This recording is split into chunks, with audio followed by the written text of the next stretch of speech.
Hola, ¿cómo están? El día de hoy vamos a conversar sobre la instalación de marcapasos transcutáneo utilizando el Sol Serie X. Bien, en esta oportunidad es o se trata de un video del orden práctico. Por lo tanto, algunas consideraciones de la parte teórica van a ser abordadas en otra oportunidad. Sin embargo, vamos a ir viendo qué cosas son relevantes a la hora de determinar el uso de esta terapia y sobre todo también en qué tipo de pacientes. Bien, en sus servicios podrán ir conociendo los equipos y el llamado también es para que puedan disponer de ellos cuando se requiera. Bien, entonces la primera parte es comentarles un poco este protocolo que seguramente ustedes ya lo conocen, que es de la Sociedad Americana del Corazón del año 2015 y que ha sufrido modificaciones en el año 2020. Entonces, el punto número 1 nos habla de evaluar si la frecuencia cardíaca es adecuada para el paciente. Generalmente frecuencias cardíacas menores de 50 son ya preocupantes y requieren por tanto mantener una vía aérea permeable. En el punto número 2 estamos revisando acá, monitorizar al paciente, aportar oxígeno si es necesario, un acceso intravenoso y un electrocardiograma solo si el paciente lo permite, o sea, si es un paciente que no se encuentra inestable. Y la pregunta es, ¿cómo determinamos si un paciente se encuentra inestable? Bien, frente a esto, con 2 o más signos de inestabilidad, podemos nosotros comenzar una terapia ya sea farmacológica, una atropina, que lo permite el algoritmo, o una terapia eléctrica a través de un parche marcapasos o terapia eléctrica transcutánea. Bien, entonces en el punto número 3 aparecen indicados cuáles son las respuestas que yo quiero obtener, o las preguntas más bien que yo quiero responderme. ¿Se encuentra el paciente con una alteración mental aguda? ¿Se encuentra un paciente con signos de shock, que esté pálido, por ejemplo, diaforético? ¿Se encuentra el paciente con dolor torácico? ¿O al control de signos vitales se encuentra un paciente hipotenso y además bradicárdico? Por lo tanto, responder estas preguntas nos ayudará finalmente a monitorizar y observar a este paciente o administrar atropina, administrar una electroestimulación a través de terapia eléctrica o administrar alguna infusión de dopamina o adrenalina. Estos son los cambios en el año 2020, donde la atropina inicialmente nosotros administramos media ampolla de atropina por vía intravenosa, sin retrasar por lo tanto la terapia eléctrica, o en este caso nos indica que la atropina cambió de dosis, entonces se agrega que es 1 miligramo de atropina, ¿ya? Entonces esa consideración es importante para poder administrar este fármaco con seguridad según las nuevas recomendaciones de la Sociedad Americana del Corazón. Si gustan, pueden poner pausa para que revisen acá los puntos donde pueden ustedes ver cuáles son los cambios más importantes. Otro de los cambios importantes que ya se veía venir, digamos, era el cambio de la dosis de dopamina, ¿ya? Y finalmente, o también otro de los puntos importantes, la identificación de la causa de la bradicardia. Entonces, si tenemos un paciente con sospecha de hipercalemia, un paciente que tiene una hipoxia, por ejemplo, tenemos que corregir esa causa, ¿ya? Podemos corregir esa causa dependiendo de los insumos que tengamos nosotros para poder tratarla. Bien. Este algoritmo se aprecia acá en inglés, pero la verdad que no es muy difícil de comprenderlo y acá abajo ustedes pueden ver la traducción. Ya como le comentaba, uno de los cambios importantes es el cambio de la dosis de 0,5 a 1 miligramo y se establece ahora como 1 miligramo de atropina de manera inicial, que finalmente uno la puede administrar siempre y cuando eso no retrase la terapia eléctrica, ¿ya? Es decir, no va a estar mal administrar 1 miligramo de atropina en un paciente que está inestable, ¿ya? Para comenzar entonces de la parte práctica, lo primero es identificar, según el recuadro rojo de su algoritmo, este tipo de paciente. ¿Cuándo y qué recursos voy a utilizar para comprobar que el paciente tenga un compromiso de conciencia, tenga signos de shock, manifieste un dolor torácico, se encuentre hipotenso? Entonces para esto yo utilizo la vista. Yo me acerco al paciente, reviso si el paciente se encuentra algo dormido, impresiona tal vez que se lleva la mano al pecho, impresiona que es un paciente que esté pálido y además al tocar a este paciente yo encuentro un paciente diaforético, realizo auscultación, ¿cierto? Y encuentro un paciente con ruidos húmedos, pulmonares o crepitantes. Entonces, en el transcurso del video voy a mencionar este equipo. Sin embargo, es necesario destacar que no hay conflicto de interés con la marca que se menciona en el transcurso de este video. El equipo necesario es el siguiente. Tenemos arriba a su derecha el equipo Sol con sus distintas conexiones. Los distintos conectores tienen que ver con extraer el conector rojo que ustedes aprecian a su derecha de la pala de desfibrilación y los parches de marcapasos adultos con las conexiones tipo macho y hembra, como se mencionará además en el video que es más del orden práctico.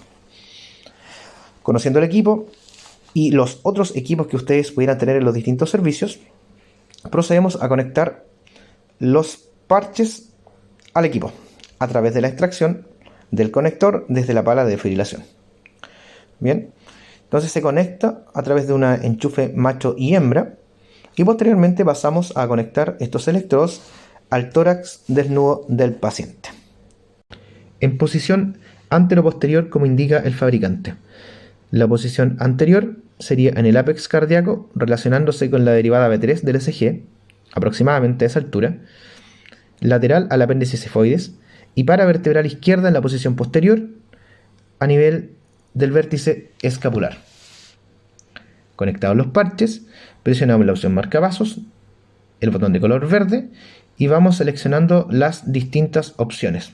Primero seleccionamos el modo, luego la frecuencia cardíaca del paciente, generalmente 60 o partimos en 60, y la salida o el miliamperaje, que generalmente partimos también en 50 o en 60 miliamperes. Le damos entonces iniciar y ya estaría estimulando a nuestro paciente.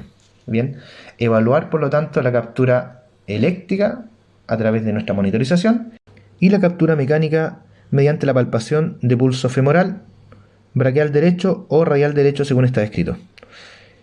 Para reforzar y esperando que les quede un poco más claro, vamos a pasar a revisar entonces los pasos mediante los cuales yo podría instalar un marcapasos en un paciente determinado.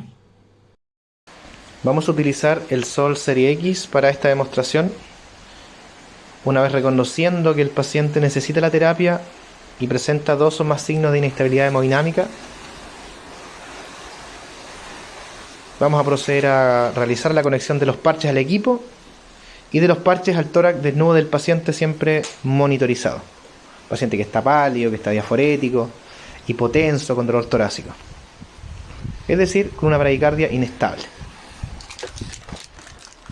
Vamos a utilizar estos parches para este equipo, parches adultos, que se van a conectar de la forma que indica ahí, la parte morada, antero-posterior, a nivel del ápex y a nivel paravertebral izquierdo, más o menos a la misma altura.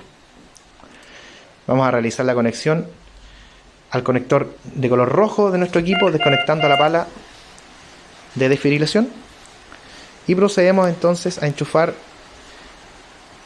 de la manera que se indica en la imagen. Es un conector de tipo macho-hembra. Nos vamos al tórax desnudo del paciente entonces, en la posición antero-posterior, siempre monitorizado, bradicárdico inestable, y nos vamos a la opción de marcapaso de nuestro equipo, abajo a la izquierda, botón de color verde. Nos da desde ya 70 de frecuencia cardíaca y un miliamperaje de 30. Seleccionamos con esos botones y esas flechas el modo que yo quiero. Personalmente prefiero un modo fijo en un paciente muy bradicárdico e inestable, y programamos una frecuencia cardíaca inicial de 60, entre 60 y 100, con una salida inicial de 50. Entonces con 60-50 partimos en este modo fijo y presionamos iniciar nuestro marcapasos, apreciando la espiga eléctrica mayor a la frecuencia cardíaca que debería tener el paciente, y que sean concordantes siempre, y muy importante, con el pulso periférico, con el pulso central femoral de este paciente, o braquial derecho, lo que se llama captura mecánica. Si no captura mecánicamente a la frecuencia que yo tengo programada, voy subiendo el miliamperaje de 10 en 10 o de 5 en 5 la frecuencia cardíaca, hasta lograr la captura mecánica, posterior a la cual iniciamos el traslado. Entonces ahí se aprecia un modo fijo con una frecuencia cardíaca de 60 y un miliamperaje de 50. Podemos detener o pausar nuestro marcapasos para ver el ritmo intrínseco del paciente. No muy recomendable, ¿cierto?, por ir en una ambulancia. Es mejor mantenerlo con esta frecuencia cardíaca hasta llegar a servicio de urgencia. Y recordar que esto duele. Por lo tanto, cero analgesia con el paciente dentro de lo posible. Midazolam, etomidato, fentanilo según los protocolos locales. El siguiente modo que podemos utilizar es el modo a demanda, para lo cual seleccionamos nuevamente las opciones en modo demanda, frecuencia cardíaca de 60, salida de 50 mA, y tenemos ahí la opción de detener el marcapasos o desactivarlo. Es importante considerar en el modo demanda que la frecuencia cardíaca que yo fijo es la mínima permitida por el equipo, es decir, bajo de 60 el marcapasos se activa, por eso es un modo a demanda, y sobre 60 o detectando el ritmo sobre 60 el marcapasos comienza el marcapasos se inhibe, ¿ya? Ahí entonces tenemos esta frecuencia de 60 con un miliamper de 50 en un modo a demanda. Entonces, ya para ir finalizando, comentarle finalmente que las frecuencias cardíacas mínimas que otorga este equipo son de 30 y 180 respectivamente, mínima y máxima, pensando en pacientes pediátricos, que no es el objetivo de este video, pero para que lo tengan en cuenta, y una salida o miliamper que oscila entre 30 y 140 miliamper. Entonces, espero les haya quedado claro. Tal vez quedan algunas dudas que podríamos ir viendo en los comentarios. Recordarles, ¿cierto?, que toda instancia o toda instancia que parte a raíz de dudas genera conocimiento. Entonces, si ustedes tienen algunas dudas, canalícenla para que la podamos conversar y poder sacar algunas conclusiones.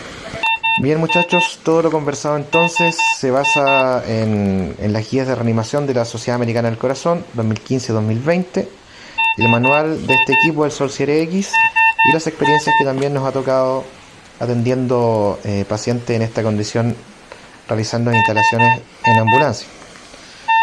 Una vez terminado entonces el procedimiento, procedemos a apagar nuestro equipo. Espero les haya sido de utilidad y nos vemos en una siguiente oportunidad. Chao, chao a todos.